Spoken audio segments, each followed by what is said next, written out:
I was a newspaper reporter for many years, and let me tell you, it's not the easiest thing in the world to get a leading presidential candidate on the phone. I mean, here's what happens. You call up and you get through to the deputy spokesperson and you say, I'm doing a story on how your guy hates this other guy in the race. You think I could talk to the candidate? It's not happening. You maybe get a few sanitized comments from the spokesman, then you call some outside advisors, and then you call the other campaign to do the same thing.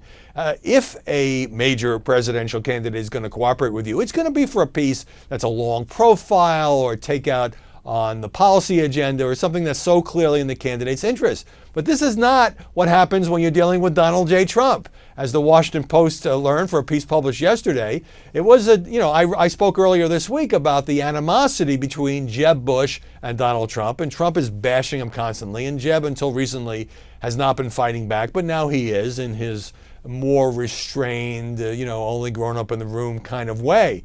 So the Washington Post decides it's going to look into the history of why these two families don't get along. And what happens is Trump gets on the phone with the Washington Post reporters for 35 minutes.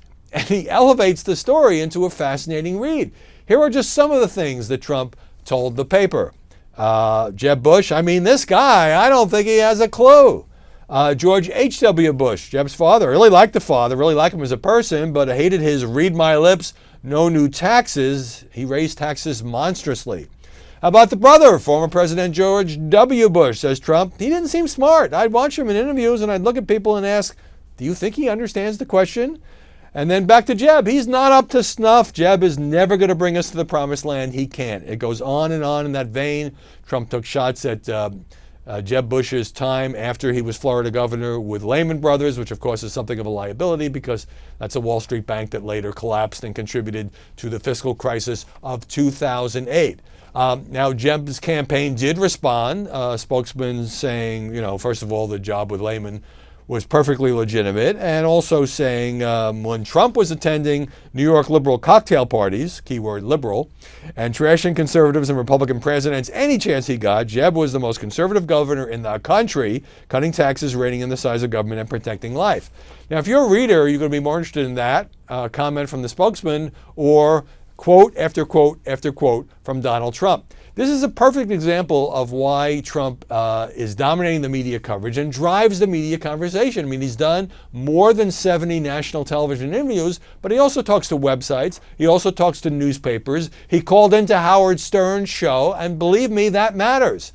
And so it's just so unusual. I don't think I've seen anything like this since I was riding around on the Straight Talk Express in 1999 and 2000 with John McCain, who had no money and needed the exposure, so he just talked to reporters for 8-10 hours a day until we all ran out of questions and started talking about sports and movies.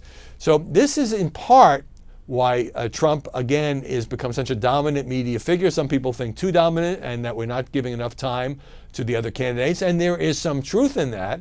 But whether he is doing combative TV interviews, whether he's in a fight with Jorge Ramos, or whether he's calling up newspaper reporters every single day for a guy who has a big global company to run, Trump is making news or hurling insults or reacting to what other people say about him.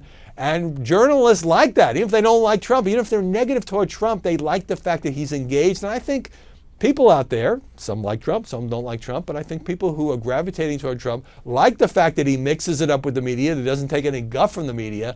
And this is a lesson that some other presidential candidates might do well to learn.